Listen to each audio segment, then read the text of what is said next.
қалай екен, мүмкін система дұрыс емес екен. Ал Oriflame компаниясына мен не үшін келдім, барлығын айтып кетейін.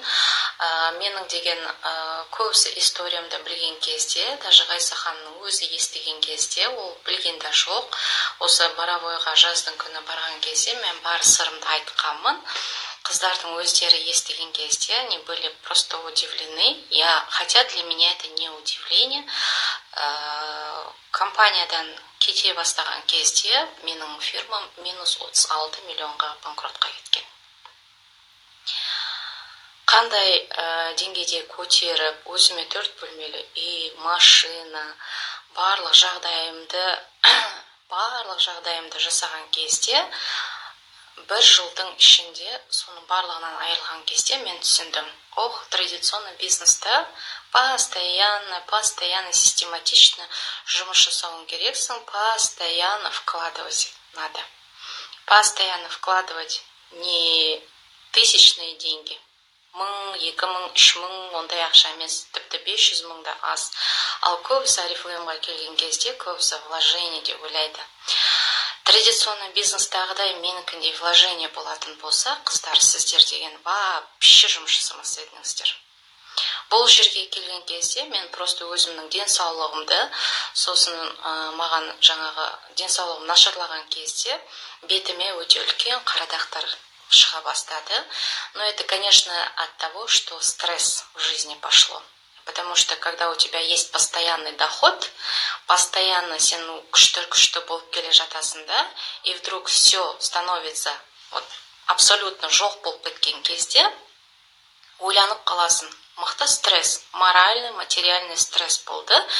Дегенмен мен Oriflame компаниясын студент кезден білемін. Ол уақытта 2001 жылдары, 2002 жылдары сату деген, көше жүріп, мен апайларды көшеден ұстап алып, тіркеп, сөйтіп үйге келіп, талай әке-шешемнен сөз естіп, мына дорбаңды таста деген сондай әңгімені естігенімде, мен сол кезде 18-19-дағы қыз студент едім. Сонда мен просто продажамен жұмыс жасадық. Ал Oriflame компаниясында осы Instagram парақшасында Ғайза ханымның рахмет, Назерке. Күшті смайликтер жіберіп жатырсыздар. Осы Oriflame компаниясы деген кезде мен еш ойланбастан мен Ғайса ханымға жазылдым. Жазылған кезде осындай кешкілік уақыт болған, сағат 9-дарда мен хабарластым. Ол кісі маған тікелей звондады. 3-4 күн жауап берген жоқ. 3-4 күннен кейін звондады. Сіз дайынсыз ба деп. Мен дайынмын, не жасауым керекпін. Сіздің артыңыздан 3-4 қыз ерейін деп тұр. Міне қазір тапсырысыңыз дайын болса, мен сізді тіркеймін деді. Жарайды дедім да, мен кешкілік уақытта осындай сағат 9-дарда тіркелдім. Мен ол кезде не WhatsApp, не Instagram еш нәрсені білмейтінмін. Өйткені жолдасымнан рұқсат сұрадым WhatsApp'ты создавать еткен кезде. Instagram парақшасын қалай көрдім, мен қалай аштым, сразу мен Ғайса ханымның қызыл көйлектегі қайта рекламасы маған шыға берді. Сол реклама шыға берген кезде мен ойландым, не деген батпан құйрық. Мен неше жыл бойы с багажом знаний, вроде бы дырдай экономист, бухгалтермын, соншалықты қанша уақытымды, энергиямды, денсаулығымды салған кезде мен неге бұндай 600 мың теңге, 700 мың теңге неге мен таппаймын деген менде сондай ой пайда болды. Не деген батпан құйрық 24 Diamonds деген не ол деп мен іздей бастадым. Сосын Google'дан қарағанда Oriflame деп тұрды, ешқандай қорқыныш болған жоқ. Жарайды, жасаймын, бастаймын дедім. Ол кісі мені тіркеді, скопировать скриншот дегенді мен тіпті білмейтінмін. Соншалықты вообще онлайн системадан вообще мақрум болып алыстап кеткенмін ғой. Барлығын жаңағы бумажном варианте мен жұмыс жасағанда міне барлығы менде осындай бумажный. Көрдіңіздер ма? Бұл менің офисім. Осы жерде отырып жұмыс жасайтынбыз. Қазірде бұл жерде әкем отырады, ал мен болсам оны подальше отырып, мына жерде өзімнің ноутбугыммен жаңа рекруттарын жасап, типа жұмыс жасап отырғандай боламын да, бірақ адам тіркеп, өзім жаңағы заказдарын салдыртып, сөйтіп отырамын. Сол осы жерге келген кезде сіздер қыздар, жап-жас қыздарсыздар, жап-жас не кейбір адамдар келіп жатырған кезде ойланамын да, вроде бы барлығын біледі, инстаграмдарын қарасаң деген мыңнан астам подписчиктері бар, барлығын біледі, но почему-то бизнестары жүрмейді. Неге? Өйткені барлығы дайын керек. А бұл жерде дайын ешнәрсе жоқ, қыздар. Дайын ешнәрсе жоқ, тек қара еңбек. Дайын ешнәрсе жоқ дегенде ол дайын система тұр, бірақ сол дайын системаны жұту, қабылдау және жұмыс жасау ол сіздерге байланысты. Ал егерде дайын болмасаңыз, миллион ақшаны көбісі Ғазиза ханымның жаңа ақшасын көреді, ой, мен де осындай ақша тапқым келеді деп, на эмоциях келеді. Көп қыздар не істейді. Ал ақшаның қандай еңбекпен келетінін, қаншалықты ол сопровождение, әрбір қызға деген түсіндіру, нұқып тұрып, оны барлығын жүргізу, скопировать, вставить, оған үлкен не керек? Терпение керек, қыздар. Егер де сіз үлкен бизнесқа келдіңіздер ма, терпение, запас терпением запаситесь. Егер де терпенияларыңыз жоқ па, 1-2 айда жұмыс жасап, тек қана ақша алып отырғыларыңыз келетін болса, онда Oriflame не для вас. Уалейкум ассалям. Солай келдім, кешкілік уақытта, осылай не істеген кезде, ол кісі мені жазды. Енді мен сізді бизнес чатқа қосам деген кезде, мен ойланып қалдым. Қандай бизнес чат? Жаңа айтты, 3-4 қыз дайын тұр, артынан тіркеп беремін. Знаете, вот это для меня было интересно. Қалай ол? Өйткені бұрынғы Oriflame'ді білем, барлығын өзің тіркейсің, өзің жүресің, өзің сылп, әйтеуір жүріс бір, иә? Анаған чай петеға барасың, мына жерге чай пете ол кезде міндетті түрде бір торт алып баратын. Біз сол торт алып бармасаң, сен как будто вроде бы Oriflame'де жұмыс жасамайтын сияқты, сондай не болған. Сондай система болған бұрында. Ана жерде чай пейте жасаймыз, мына жерде чай пейте, отыратын жаңа стол, ешнәрсе жоқ, жерге жатып алып, барлық парақшада бүйтіп түсіндіріп, кругляшок, ылғи смайликтерді салып, сөйтіп жасайтын бізді. Ал бұл жерде маған келген кезде 4 адам тіркенбегенде мен ойланып қалдым, ол қалай деп. Оказывается, моншылық тәріздес бірінің астына бірі кете береді екен. Ол система маған ұнады. Я мен жазыламын, мен жасаймын дедім. Сізді бизнес чатқа өткіземін деді. Мен заказ бірден Wage жаңа 45 плюс бетке күтімін алдым. Бірден 183 балл жасап, сіз солай істей аласыз деді. Жарайды дедім да, заказымды оформлять етіп жібердім. Енді бизнес чатқа қоссаңшы десем, ол кісі маған жаңа Ғазиза ханым скриншоттады да, менің жаңа личный кабинетімдегі долг тұрған, 30 000 теңге долг тұрғанын маған көрсетіп жіберді. А для меня долг это вообще, знаете, мына жерімде тұрып қалды кәдімгідей. Қалай это менде долг бар? Как это деп? Жүгіріп, как раз сағат 11:30 есіктің аузындағы магазин 12-де жауып тастайды. Терминал арқылы төлей аласыз. Oriflame деген ішінде не бар? Каталог по товарам дегенде таңдайсыз, сол жерден төлеп жібересіз деді. Зыр жүгіріп сағат 11:30-да бардым да 30 000 теңгені салдым да чатқа өтіп кетсем, чат пустой, қыздар. Сіздер қазір дайын чатқа барлығы қарсы алады, ура, бизнес чатқа қош келдіңіз деп, иә? Ал ол кезде чат пустой, мен деген вообще сондай бір тупняк болады ғой. Сондай состояние болды да. Енді Гүлбану, бұл енді мен құрып отырған командам, осы жерде үлкен империя құрамыз деді. Мә, дедім мен. Содан басталды, содан артымыздан команда ерді, қарқынды жұмыс жасадық. Көбісіне қыздар келіп жатырған кезде рекрут жоқ, ананы айта алмай жатырмын, мынаны істей алмай жатырмын. Просто істемейсіздер, қыздар. Маған Ғазиза ханым айтты, міне бүгін кешкілік уақытта тіркелдің, жасалдың, барлығы өтті, бизнес чатқа өттің.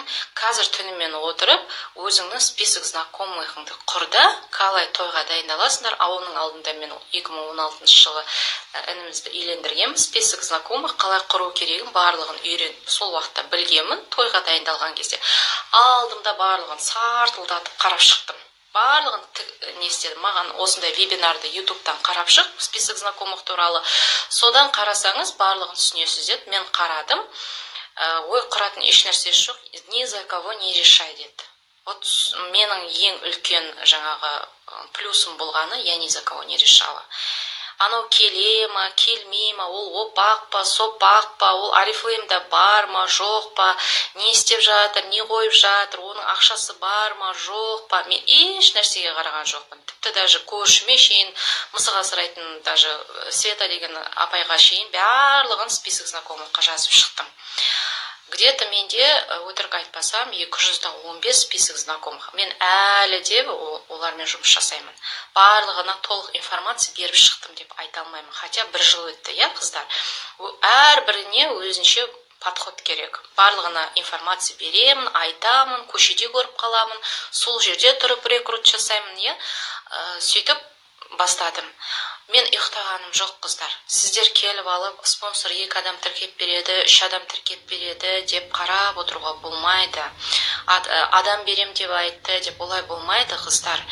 Бизнес өзімдікі деп қабылдаған кезде өзіңіз үшін жұмыс жасайсыздар. Бұл жерде бизнес спонсордікі емес, Ғайзахандікі емес. Бұл жерде бизнес деген жаңағы артыңыздағы партнердікі емес, сіздікі. Когда сіз өзіңіз сенімді болып, менің бизнесім, мен жасаймын деп алдыға ұмтылатын болсаңыздар, міндетті түрде сізде болады. Мен директор званиясындамын, қыздар. Скоро золото ашамын, бұйырса. Шамалы қалды, чуть-чуть қалды. Сол нешедесіз деп сұрап жатыр, қыздың жасын сұрамайды. Менің жасымды менімен бетпе-бет кездескен кезде білесіздер. Ойымды бөліп жібердіңіздер. Жаңағы эфирді сақтаймын, қыздар, барлығын тыңдап шығайық. Просто көп қойылатын сұрақтар осы жерге келген кезде көп қыздар айтады. 150 балл жасаған кезде маған доход қашан түседі дейді. Қыздар, бұл үлкен бизнес. Үлкен бизнесқа келген кезде бір 30 мың теңгеге өзіңіздің пайдаланатын затыңызды тұтына отыра, сіздер қалай ол деген бірден неге доходқа шығып кетемін деп ойлайсыздар. Мен 2,5 айдың ішінде доходқа шықтым. Аллаға шүкір, командамен бірге көтерілдік. Біліп тұрсыздар ғой, 84-ші жылғы екенімді. Менің аты жөнім Ахметова Гүлбану. Содан 2,5 айда, яғни 3 каталогтың ішінде ашық директор званиясына шықтым мен. Командамен, жалғыз өзім емес, спонсорымның арқасы, командамның арқасы, барлығы өте активный қыздар келді сол уақытта. Бірге рекрут жасадық, әлде де сол бриллиант қыздарым әлі де жұмыс жасап, күшті результаттар көрсетіп жатыр. Менің командамда Зульфия деген қыз бар, Индира деген қыз бар, Жазира деген қыздар бар. Өте күшті қыздар деген бізде жұмыс жасайды. Қазірде өте активный қыздарым келіп жатыр. Әсел деген қыз тоже скоро бұйырса эфирге шығып қалады. Коммент өшіре алмаймын, өйткені бүгінгі именно прямой эфир сұрақ-жауап болады. Сұрақ-жауап болған кезде өте көп сұрақтар қойылып жатыр, которые не касаются вообще бизнеса этого. Менің именно темама келмейтін сұрақтар қойып жатсыздар, қыздар. Мен білмеймін, ешкім үшін жауап бере алмаймын. Ақтөбе қаласынанмын. Осы жерге келген кезде 150 балл жасаған кезде маған қашан доход түседі дейді, қыздар. Бұрында премьер клуб деген болған. Егерде мен келген кезде 150 балл жасап, артымнан 3-4 қыз ерген кезде, 3 қыз ерген кезде мен 6% мен жаптым каталогтың соңғы күндері келген 2 күн қалғанда ма жабылуына. Сол ашық 6% пен естеген кезде менің жаңағы счетыма 5 мың теңге түсіп тұрғанын көрдім. Яғни келесі заказды мен уже деген 30 мыңға емес 25 мың теңгеге жасадым.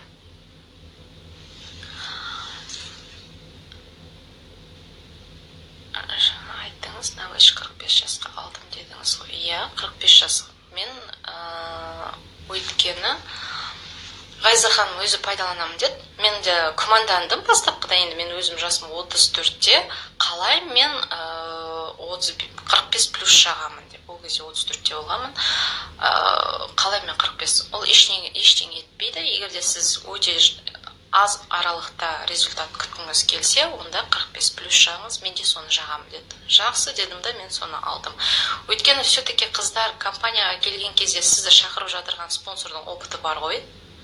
Сіз сол Инстаграм арқылы көріп жатырсыз. Почему-то каким-то образом сіз оның несінен WhatsApp-ына бастыңыз, сендіңіз. Енді арғарай неге сенімсіздік танытасыздар? Арғарай неге сенбеске?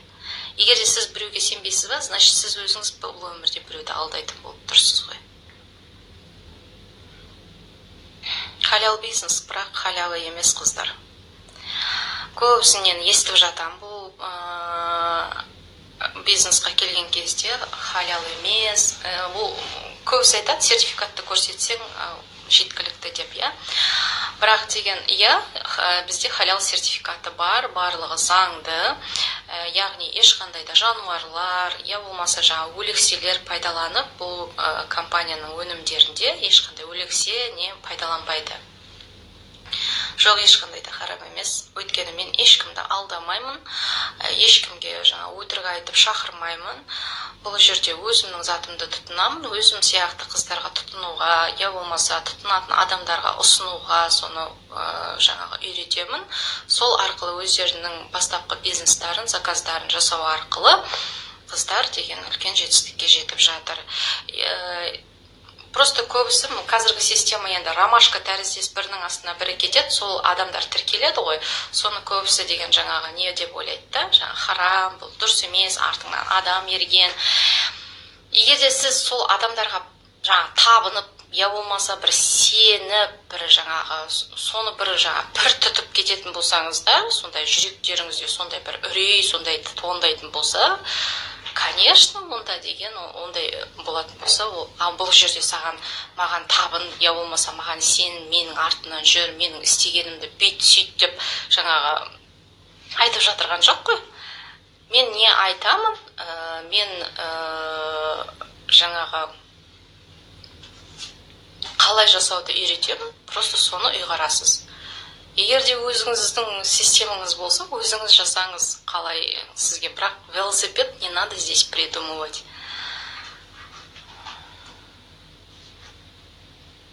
Шведкам бар. Уалейкум ассалям.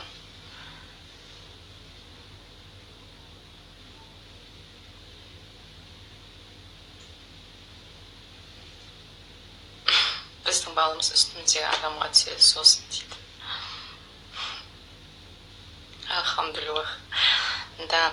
Егер де қыздар, сіздердің жүректеріңізде сондай бір үрей болатын болса, біреуден естіп алып, ананың балы саған қосылады, сол үшін ол саған процент болады деген. Қыздар, мен деген мысалға, мынау менмін, мен тұрмын, менің артымнан тағы бір адам ерді. Оның балы жазылды. Одан кейін тағы бір адам ерді, Оның балы маған жазылды, Бірақ олар деген маған сол 150 балдардың ақшаларын маған беріп қойған жоқ қой. Болмаса сол 150 балдың товарын маған беріп қойып, соны өткіз, содан түскен ақшаны менен алып отырамын деп айтып жатырған жоқ қой. Неге осы жерге келіп алып, харам, халал дейсіздер? Егер де ол үлкен ислам мемлекеттерінде өте қарқынды жұмыс жасап жатырса, білесіздер, Индонезия деген елдер, мысалға Грознойда Ерксан Магомедов жұмыс жасап жатыр.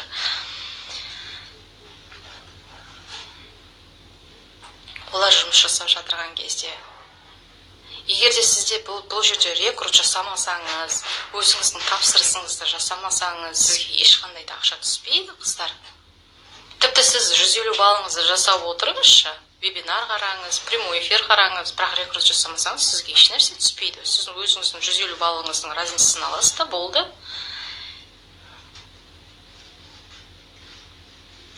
Бұл жерде қыздар бір-біріне көмектесу арқылы, мен осы жерде бір күшті кітап оқып отыр едім. Бұл жерде компания Oriflame-ға келген кезде өте көп біліммен келеді адамдар. Менің өзімде де 2 высшее образование бар. Құдайға шүкір, әр жерде оқыдық. Тіпті даже деген тибетская медицинаны да мен зерттегенмін, барлығын оқып келген кезде Қыздар, бұл жерге егер де сіздер білім алып жетістікке жеткілеріңіз келсе, вообще, чтобы стать богатым человеком, нужно быть пустым. Вот пустой болу керек. Пустой, мына ішіңіздегі барлық знанияны, барлығын ұмытыңыз да, қайтадан новый знание алуға осы жерге келіңіз. Ал егер де знание алуға, өзіңізді өзгертуге, өзіңізбен күресуге, жұмыс жасауға дайын емес болсаңыз, жоқ, мен бухгалтермін. Просто мен восточный медицинаны жақсы істедім. Зерттедім, соны оқыдым. Профессиональная массажистка деген жаңа өзімнің тағы екінші профессиям бар. Менде бала жоқ, бұйырса күтудеміз. Рекрут дегеніміз адам шақыру, яғни адамдарға информация беру арқылы сіз рекрутирование жасайсыз. Міне қыздар, осы компанияға келген кезде элементарно үш нәрсені жасау керек деп айтамыз. Үш нәрсе дегеніміз, ол бірінші өзіңіздің жеке ЛТО тапсырысыңызды жасау, ЛТО деген личный товарооборот. Екіншісі өз бірге команда құру, яғни бұл жерге келген кезде адамдарды жалғыз сіз емес, бірге команда құрамыз. Яғни менің үстімде Ғайза ханым, одан кейін менің астымда қыздар бар болса, солар барлығы бірінің астына бірі бүйтіп моншақ тәрізде сіздің көтерілуіңізге, яғни ол қыздың да жетістікке жетуіне көмектесу арқылы адам тіркеледі. Ал бұрынғы системада осылай болған. Ромашка, вот это я считаю, например, это несправедливо. Вот многие задают харам-халял, да? Почему-то здесь зарабатывает спонсор, а вот эти все приглашенные люди, они только свои вот эти 3% имели, а доходты тек қана жаңа приглашающий спонсор алатын еді, иә? Мыналар өспейді, а өсесің только сен. 150 балл мынау жасайды, мынау жасайды, мынау жасайды, мынау жасайды, мынау жасайды. Ромашка тәріздес өстіп тұрады, ал мына адам, спонсор әкелген адам не істейді? Жаңаға қатып жатыр ма, қыздар? Ақша табады, а мыналар таппайды. Это же несправедливо было. А сейчас система очень крутая, даже вообще классная, можно сказать. Бірінің астына бірі тіркеліп кете береді, сіз уже уверенно осы ветка өсіп болды ма, сіз уже без активный ключевой бизнес-партнерларыңыз, КБП-ларыңыз өсті ма, олар да ұйықтамай астына тіркеп кете берудің амалын жасайды да, сіз уже екінші веткаңызды құрасыз. Екінші ветка дәл солай қарқынды жұмыс жасап жатыр ма, уже үшінші ветканы құрасыз. Екі веткаңыз 22% болған кезде, сіз золотой директор званиясындасыз. $4,500 премия, жылына 2 рет саяхат, пассивный доход 150 мыңның үстіндегі пассивный доход болады. Егер де осы екі веткадан бриллиант шығарсаңыз, онда вообще сіздің доходыңыз әрбір неден қыздан жақсы түсіп отырады. Сіз деген оны доходқа шығарғанша, бриллиант қылғанша, сіздің қанша нервіңіз, қанша труд нервіңіз кетеді, е? Сіз ол просто так келе сала деген крутой болып кетпейді ғой. Сол сияқты бұл жерде оны үйретесіз. Бұл жерге келген кезде көп қыздар ақшаға қызығады. Ақша қыздар ол мақсат емес. Ақша это просто средство для нужды. Ал қалған нәрсе это причина. Причинаны тапқан сайын сіз міндетті түрде жетістікке жетесіз. Ал егер де причинаны таппайсыз ба, сіздің өміріңізде проблема көбейе береді. То ананы айтасыз, то мынаны айтасыз. Біреу сылтауратып келіп, ананы харам деді, мынаны халял деді, мынау дұрыс емес, мына ісің дұрыс емес. Егер де сондай бір күмән болатын болса, қыздар, иә, намазда жүрген қыз келіншектер өте көп менен сұрайды, даже инстаграмыма жекеге жазып жатады. Дүния мәселесіне қалай қарайсыз, сіздің жүрегіңіз қалай бет бұрады, мынау дұрыс па, мынау мысалға Oriflame компаниясында істеп жатырған жетістік дұрыс па. Қыздар, сахабалардың ішінде де бай адамдар өте көп болған. Олар қандай амал жасаған? Соны сіздер терең оқыңыздар. Егер де сіз дүния мәселесінде мынау дүнияны мен қаламаймын, бұны жоққа шығарған адамдар, олар өтірікшілер. Сен егер де бай болмасаң, сен өзіңе де көмектесе алмайсың. Сен өзіңіз деген байлық сұраған кезде, мен білмеймін, сіздер қалай байлық сұрайтын. Я Раббым, маған деген 1 миллион теңге бере көр, мен анаған жаратам, мынаған жаратам десеңіз, әрине ол болмайды. Я Раббым, маған көп садақа жасайтын байлық бере көр десеңіз, онда міндетті түрде сізге береді. Өйткені әрбір байлықтың артында үлкен садаққа бар. Егер де бірінші веткаға адам жинап доходқа шыға аласыз, егер де сізде отрыв болатын болса, отрыв дегеніміз, яғни сіз 3%сіз, сіздің астыңыздағы қыз 3%, өзіңіз 6%. Я болмаса 18% сіз, астыңыздағы қыз 15%, соның разницасын аласыз. Арасындағы разница.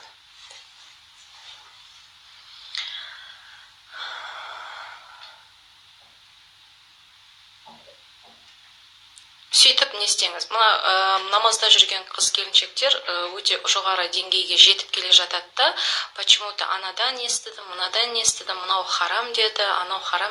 Қыздар, егер де сондай бір күмән болса, менің ағам қарсы, жолдасым қарсы, мен жолдастарыңызға еш нәрсе айта алмаймын, өйткені сіздің жолдасыңыздан бір білетін нәрсесі бар. Аллахтың айтқан парызын орындасаңыздаршы болды. Әр нәрсені харам дей бермей қойған ханым өте ақылды. Ой, рахмет Назарке дейді. Айбай, қазір мынаны шұқып алып, тағы кетіп қалып жүрермін. Егер де сондай бір күмән болатын болса, сіз жолдастарыңызбен ақылдасыңыздар, өйткені жолдасыңызға қарсы шығуға болмайды. Қыздар, бұл өмірде әйел адамның парызы өзінің жолдасына бойсыну, намазын оқу, оразасын тұту, басқа еш нәрсе қиындығы жоқ бұл өмірде әйел адамға. Ал ер адамның несі жаңағы өте көп қой енді. Бұл хадисті естіген кезде Омар радиаллаху анхудың өзі айтқан, әттең ай, мен де әйел адам болып жаратылғанда ғой деп.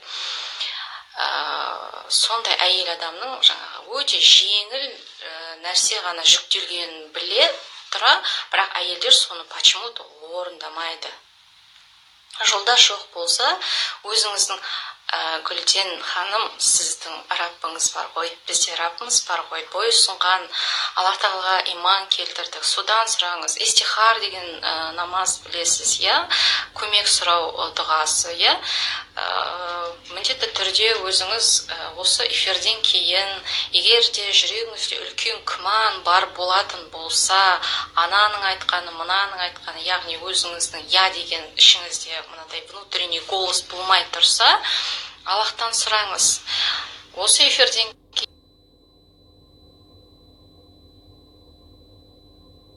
кейін жатасыз ғой, қатып жатқан жоқпын ба, қыздар? Тахарат алыңыз да, Аллах тағаланың алдында көмек сұраңыз. Истихар. Білесіз да, мынандай егерде мұсылман қорғаныңыз болса, осының 81-ші бетінде истихар дұғасы бар. Соны алып, ішінен оқыңыз. Я Раббым, өзіңнің іліміңмен бір өзіңе бойсындым. Егер де бұл іс менің өміріме, дініме, болашағыма, ақыретіме кедергісін келтіретін болса, онда маған бір жаңағы неңді шешіміңді бере көр. Ал егер де кедергісін келтірмей, осы жаңа Арифлейм компаниясындағы жаңағы бизнесі мен үшін халал болып, менің болашағыма, дініме, ақыретіме кедергісін келтірмейтін болса, және бұл арқылы мен үлкен садақа жасай алатындай бай қуатты болатын болсам, онда маған оны насіп етті, осы оңтайлы етіп маған бизнесті оңтайлы ете көр деп. Сонда таңертең өзі жүрегіңізге бір сигнал келеді. Тахаджуд намазы айтасыз ба, әлде истихар ол сүреме? Истихар ол көмек. Егер де осындай мұсылман қорғаныңыз болса, 81-ші бетте истихар көмек сұрау дұғасы бар. Кәдімгідей дұға ол. Аллахума инне астағфирука деп басталады, соны алып оқыңыз. Мұсылманшасын оқи алмайтын болсаңыз, арабшасын яғни. Онда жаңағы қазақша түрінде жазылып тұрғаны бар, соны айтып, бұл іс деген жақшамен алынғанның ішінде өзіңіздің жаңағы ісіңізді сұрайсыз. Алладан сұрау керек, басқа ешкімнен. егер де жолдасыңыз енді қарсы болатын болса, енді бұл жерде бренд дамытуымыз керек, біз личный бренд деп жатамыз, жаңағы жұрт көзге осылай прямой эфирге шығамыз дегенге оған қарсы болатын болса, енді қыздар, оған мен еш нәрсе айта алмаймын. Өйткені жолдастарыңызға қарсы шығуға болмайды. Ал егер де жолдасым жаңағы жасап көр, ешқандай несі жоқ, ол кісінің де ақылымен шешілетін нәрсе болса, онда жасаңыздар, үйде отырасыздар, ешқандай разврат жоқ, шашылып бір жерге барып жаңағы рекрут жасап жатырған жоқсыздар. Я болмаса біреуге бір жалбарынып, бір жаңағы өзіңіздің жаңағы духиларыңызды, нелеріңізді жаңағы орысша айтқанда пихать етіп отқан жоқсыздар ғой. Сондықтан бұл жерде деген жаңағы харам, халал деудің қажеті жоқ. Мен процент емеспін, мен директор звонистің, сіздің күйеуіңіз қарсы болмады ма? Жоқ, вообще қарсы болған жоқ. Әлде де айтады, ең дұрыс бизнес ол Oriflame компаниясы дейді.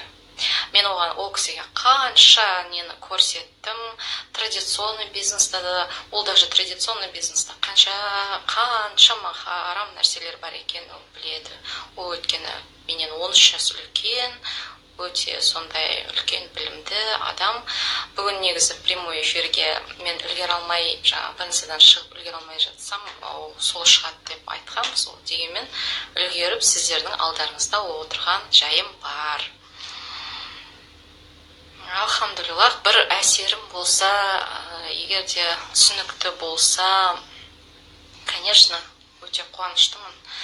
Просто жасаңыздар, қыздар. Мен жаңағы осы жерге, осы прямой эфир басталардың алдында бір жақсы көп кітап оқимын. Діни кітаптар болсын, былай жаңағы не кітаптар болсын. Егер де сіз успешный болғыларыңыз келсе, қыздар, міндетті түрде успешный адамдардың кітаптарын көп оқыңыздар. Өйткені олардың кітаптарында не бір құлаулар, не бір жаңағы нелер айтады ғой, подножкалар өте көп болған. Соларды қарай отыра, көп нәрсені түсінесіздер. Ал білімсіз бұл жерде рост жоқ сізге. Оқымадыңыз ба? Қыздардың көбісі айтады, менде не получается, менде рекрут жоқ, рекрут емес, амал жоқ, қыздар. Егер де сіз амал жасай бастасаңыз, 100 адам бүгін сізге информация бергенде, 100 адам информацияңызға нет деп айтсыншы, оның өзі сізге результат. Өйткені сіз уже жаңағы бірінші қадамды жасайдыңыз.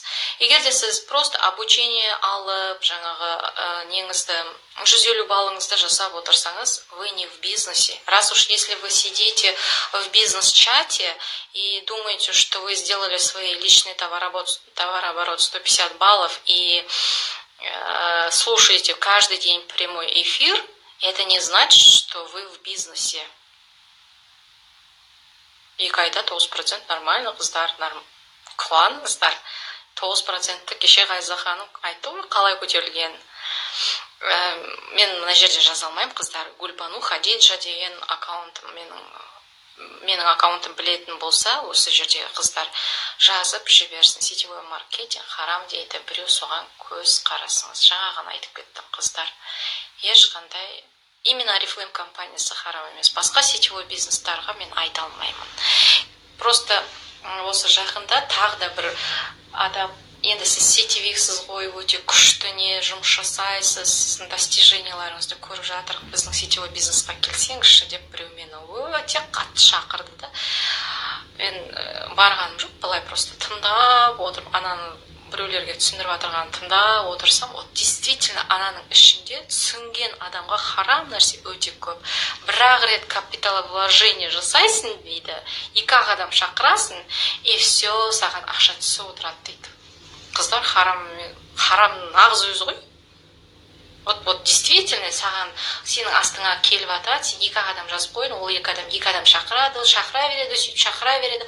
Олардың жасаған бір-ақ рет товарообороты саған процент болып түсіп отырады дейді. Вот это вот настоящий харам, қыздар. О, Айзада, менің командамдағы қыздар. Вот это настоящий. А сіз ай сайын 150 балл жуынасыз. Исламда жуыну бар ма?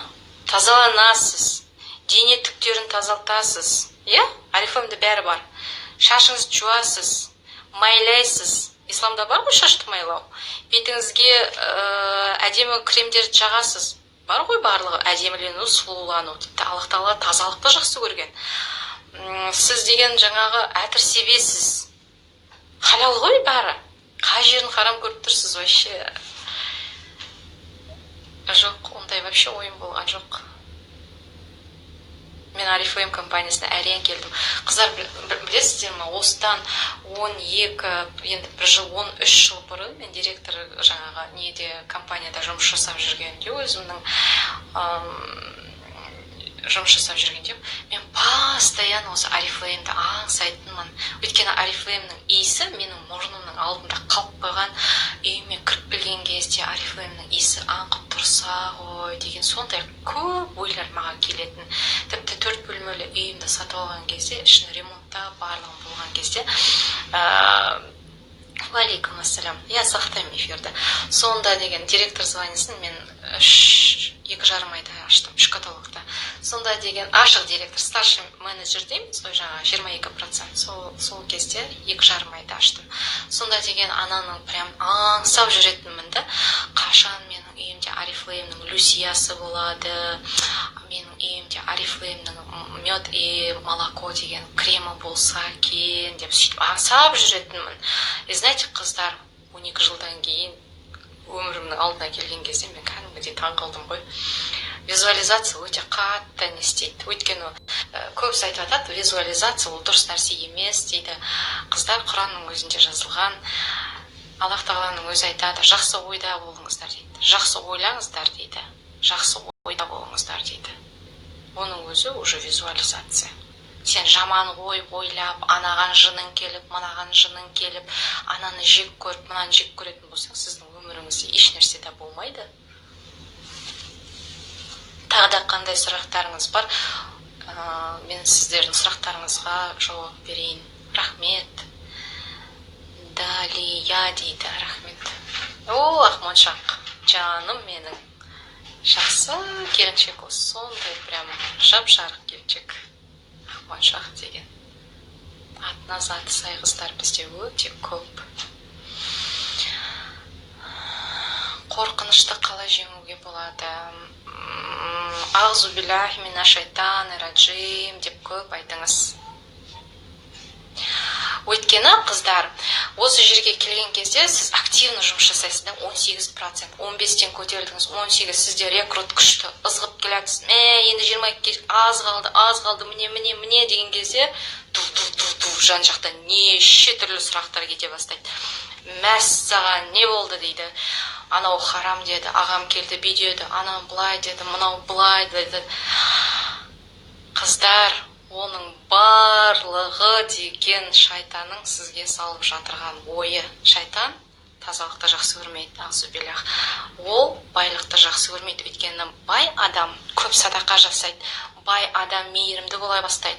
Бай адам, тем более Oriflame компаниясындағы біздің лидер қыздар өте көп оқиды. Оқыған адам көп нәрсені түсінеді, иә? Сол арқылы адам деген көп оқыған сайын білімін аша бастайды. Аллах Тағала білімділерді өте жақсы көреді. Сен білім арқылы исламның ана жерін ұғынасыз. Менен мысалға бүгін көп нәрсені үйрендіңіз, ал басқа лидерден тағы да басқа нәрсені үйренесіз. Солай білім ала бастағанның арқасында сіз уже миыңыз, логикаңыз өзгере бастайды. Ал ол, кешегіде мен Луиза Хейдің бір несін вебинарын қарағанымда, сіздің өміріңізде постоянно негатив болды, иә? Ана жерде ақша жоқ, мына жерде болмай жатыр, мына жерде ана, мына жерде. Ал сізге ол вдруг сіз аффирмация оқи бастайсыз. Мен баймын, мен қуаттымын. Сіздің өміріңізде тек қана осындай жаңағы жоқ деген полкалар болды, болмайды, анау харам деді, мынаны былай істеуге болмайды деді, мынаны деген не істеуге болмайды. Сондай аффирмациялар ішіңізде блоктар көбейіп кеткен. Ал сіз енді бұл жерге келіп өзгере бастаған кезде сізге дополнительный полочка ашыла бастайды. Яғни мен баймын, мен қуаттымын, мен көп садақа жасаушылардамын. Сосын аналар келеді, жаңағы блоктағыдай. Мынандай полкалар біздің өмірімізде жоқ еді, мыналар қаяққа десем білмейміз қай жаққа тұратынын дейді. Видите, вот мына жерде уже қабылдай бастамайды, уже сопротивление басталады. Сопротивление басталғанның кесірінен, я вам на духовном уровне скажу,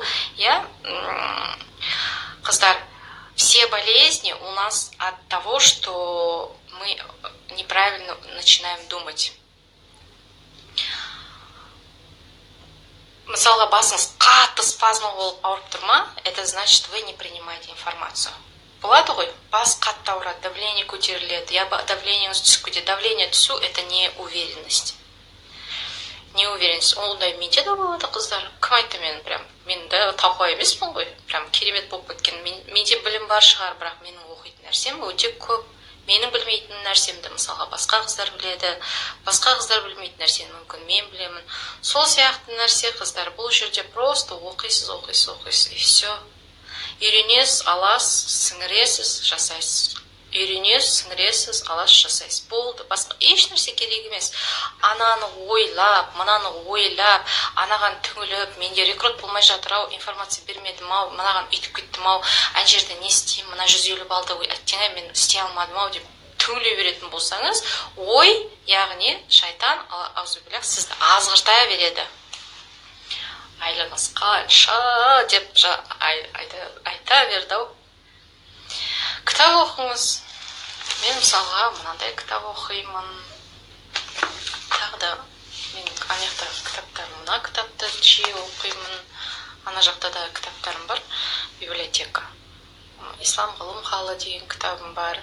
Осы мен қазір Түркінімдемін. Сол үйде қандай кітаптар бар, соларды оқимын. Ал өз үйімде басқа кітаптар.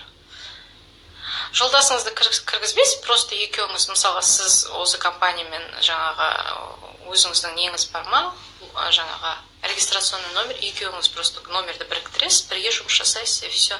Зачем оны астыңызға, жаныңызға жазып алып, оған 150 балл, өзіңізге 150 балл жасап.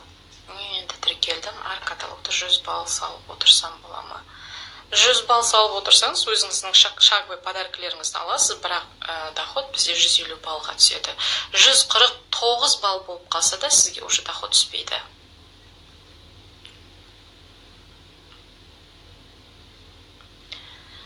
$150 балл бизнеске кіру үшін, дұрыс айтасыздар. Тағы қандай сұрақтарыңыз бар? Көп оқыңыздар, көп оқыңыздар. Духовность – это основа успеха, если вы хотите знать. Вот это вот, если вы будете развивать все время, вот сіз бұл компанияға келесіз, Арифлеймға, вы хотите заработать миллион, да?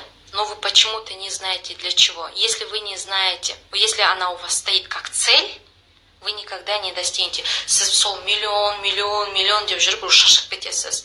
Ал егерде сіз ол миллионға не сатып аламын, я болмаса не жасай аламын деген сондай цель болатын болса, яғни причина, жаңа айттым ғой, причина болса, онда сіз міндетті түрде жаңағы сол жетістікке жетесіз. Коктейль ішуге болады ма, беременный кезде қалай ішуге болады? Егерде сіз толқыңыз келсе, сумен ішесіз коктейлді, ал егерде арықтағыңыз келсе, сумен ішесіз, ал толқыңыз келсе, жаңағы шамалы проценті көптеп сүтпен ішесіз. Әрине болады. Беременный кезде онда ешқандай несі жоқ. Мен енді тіркелдім, ай сайын 150 балл жасап тұрсам, бірақ адам таба алмасам, процент көтеріле аламын ба? Бұл жерде айттым ғой бағана деген. Бірге команда құрамыз, 150 баллыңызды жасайсыз, бірақ менде командада қыздар бар, которые вообще даже ни разу не пригласили, да? Бывают же такие девчата. 2-3 каталог отырып қалады, ойланады, жүреді. Олай жүрудің қажеті жоқ. Сізге список знакомых бағана мен айттым ғой, мен қалай жасадым. Мен тіпті деген до такой степени күнімен ұйықтамай, бір уақытта менде сондай бір